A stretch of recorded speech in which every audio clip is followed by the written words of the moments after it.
Boum les gars, comment ça va? Bienvenue à tous, j'espère que la semaine de taf se finit bien les gars, on est bien. Combat de Naoya Inoue contre TJ Doheny le 3 septembre, donc dans 5 jours. On va se mettre un petit week-end tranquille avant le mois de boxe de zinzin du mois de septembre. Mais bon, en attendant les gars, c'est JT Box, comme d'hab, va faire ton petite infusion, ton petit thé vert. On est ensemble pour 10 minutes les gars. Donc Naoya Inoue les gars contre TJ Doheny. Mardi 3 septembre, Tokyo, au Japon. Promoteur OHI Promotion. Main event de 12 rounds. Super coq, donc moins de 55 300 pour être précis, les gars. C'est une petite catégorie, vraiment. Défense de ceinture pour Naoya. Il a les 4 ceintures de la catégorie. Donc encore une défense de titre pour lui. Alors, Naoya Inoue, c'est top 1 mondial chez BoxRec. Top 1 chez The Ring Magazine. Top 1 japonais, bien sûr. C'est top 2 Pound for Pound The Ring Magazine et top 1 Pound for Pound BoxRec. Donc je peux comprendre la place numéro 1, je peux comprendre la place numéro 2. Moi, ça ne me gêne pas. C'est un boxeur que j'aime énormément. Donc c'est logique qu'il soit au moins dans le top 5 Pound for Pound. Il a 27 combats, 27 victoires, 0 défaite, 0 match nul. 24 victoires avant la limite. C'est un puncher, les gars. C'est des fulgures points dans les deux points. Vraiment, ça peut arriver de la gauche comme de la droite. Il a 162 rounds dans les pattes depuis qu'il est passé pro en 2012.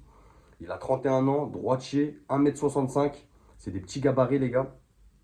Dernier fight, c'était contre Luis Neri en mai 2024, qui met TKO au 6e round. Ça sera son deuxième combat en 2024. Donc, euh, donc, donc, donc quand même actif pour quelqu'un, un boxeur de sa stature. Vous voyez ce que je veux dire? En général, les boxeurs de ce niveau-là, ils arrivent à faire un combat par an, c'est suffisant. En faire deux, c'est bien, ça reste actif. Et ça montre qu'il a encore la dalle, qu'il a faim. Maintenant, où cette faim va le conduire, ça les gars, on ne sait pas, on verra. Maintenant, TJ Doheny, il y en a beaucoup, je pense, qui ne connaissent pas.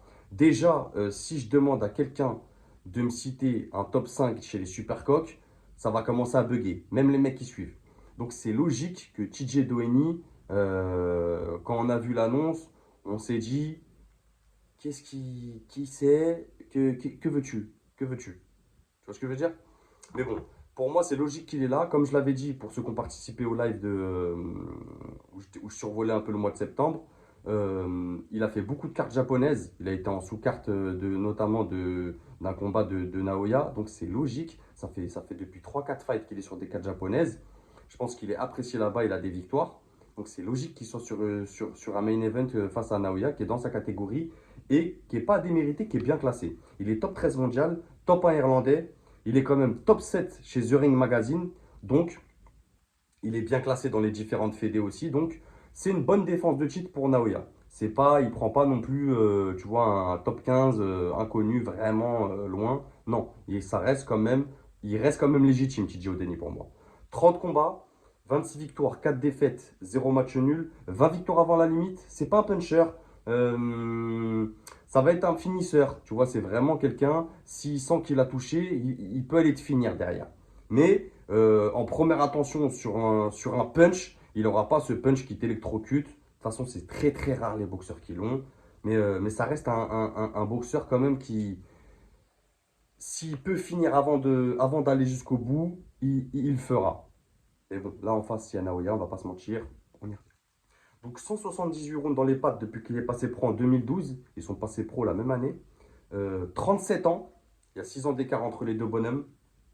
C'est un gaucher. Il fait 1m66. Alors Naoya, ça va pas le déranger un gaucher parce que ça fait 2-3 fights qu'il affronte que des gauchers. Donc maintenant, il est habitué au gaucher, je pense. Donc pour lui, ça ne sera pas une surprise. Vraiment. Son dernier fight, c'était en mai 2024 contre Bayogos, qui met TKO au quatrième. Et ça sera aussi son deuxième combat en 2024 pour TJ Doheny, donc bonne activité. Maintenant, parler de la technique, on va pas revenir sur Naoya Inoue.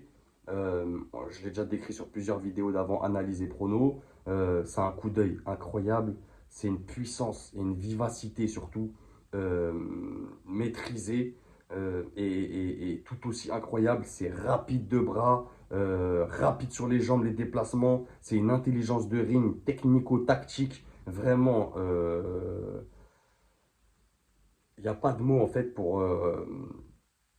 En fait, en quelques fractions de secondes, il va pouvoir adapter sa stratégie, réajuster. C'est vraiment incroyable ce qu'il arrive à faire. Au niveau tactique aussi, c'est incroyable. Je vous rappelle qu'il est avec son père comme entraîneur.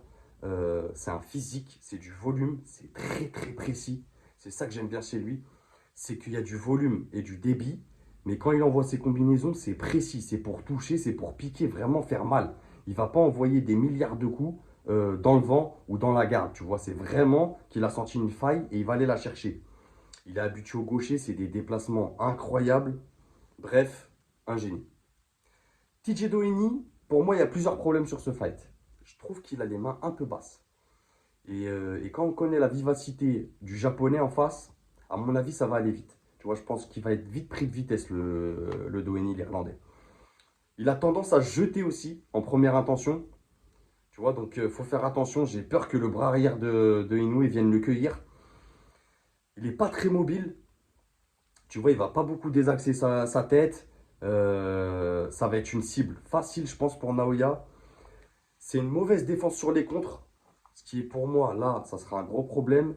Vraiment, vraiment qu'il travaille ça. Il faut vraiment qu'il travaille sa défense sur les contres. Si Naoya commence à l'attendre en contre, ça va vite se terminer, les gars. Je vous le dis tout de suite. Après, il est bien classé dans les différentes fédés. Il a combattu 3 ou 4 fois au Japon, comme je vous l'ai dit. Donc, logique qu'il ait sa chance pour moi. Le gars, on lui donne une chance d'aller au titre contre Naoya au Japon. Il ne va pas la refuser. Ça reste un boxeur, c'est son boulot, c'est son métier. Donc, il y va. Il a tendance aussi à beaucoup se découvrir pour envoyer son bras arrière. Tu vois, il fait des fenêtres. J'ai peur que ça passe pas avec Naoya. J'ai peur que ça soit trop intelligent. En fait, TJ Denis, ça, c'est un bon boxeur, tu vois, mais là, il y a vraiment une différence, je pense, de niveau. Et on va le sentir tout de suite dans les premiers échanges, dans les deux premiers rounds. Donc, donc, à mon avis, ça va être compliqué pour Doheny, les gars. Maintenant, dans le sondage, merci à ceux qui ont voté, merci à ceux qui participent toujours, qui s'abonnent. Merci à vous. Activez la cloche pour recevoir les notifs, les gars, n'oubliez pas. Plus de 90% pour Naoya, je trouve ça logique. Les gens le connaissent plus aussi, donc ça joue aussi. Après, j'ai pas envie de parler du après pour Naoya, on pourra en faire une autre vidéo ou un live, mais dans cette catégorie, pour moi, il a plus trop de challenge. Voilà, il reste Agmad Aliev. J'aimerais bien le voir contre un Sam Goodman aussi, un boxeur australien que j'aime bien. Mais après, pour moi, ça se passe chez les plumes. Il faudrait qu'il monte chez les plumes. Et là, il y a des beaux challenges qui l'attendent. Il y a des beaux combats, des Figueroa, des Lei Wu. Il y a vraiment des beaux noms chez les poids plumes. Mais après, pourquoi monter si tu domines complètement ta catégorie? C'est comme un Gervonta, on ne va pas lui dire de monter. Alors que le gars, il domine complètement sa catégorie. Il est à l'aise. Il gagne tous ses combats. Vous voyez ce que je veux dire? Ça, c'est vraiment propre au boxeur. Si Naoya, il a envie de se challenger et qu'il veut monter par la suite, bah, il le fera. Mais maintenant, s'il est à l'aise dans cette catégorie, s'il se met bien financièrement, s'il arrive à ramener des gens au Japon, bah jackpot, vous voyez ce que je veux dire. Donc voilà, bon. Prono pour moi, je vais dire quand même un KO, un TKO de Naoya dans la première partie de fight. Je pense qu'avant le cinquième, avant le sixième, allez. Parce que, allez, je vais vous dire avant le sixième, le temps que Naoya fasse son petit premier round de chauffe. Et ouais, avant le sixième, je pense KO, TKO pour Naoya. Je pense que ça sera largement suffisant pour analyser un Doheny. Et on verra la suite pour lui. Merci à vous les gars. N'oubliez pas, c'est que de la boxe. Et n'oubliez pas surtout, buvez de l'eau, faites du sport, la santé avant YouTube les gars. N'oubliez pas. Merci à vous, prenez soin de vous, bon week-end et on se revoit bientôt. Bang!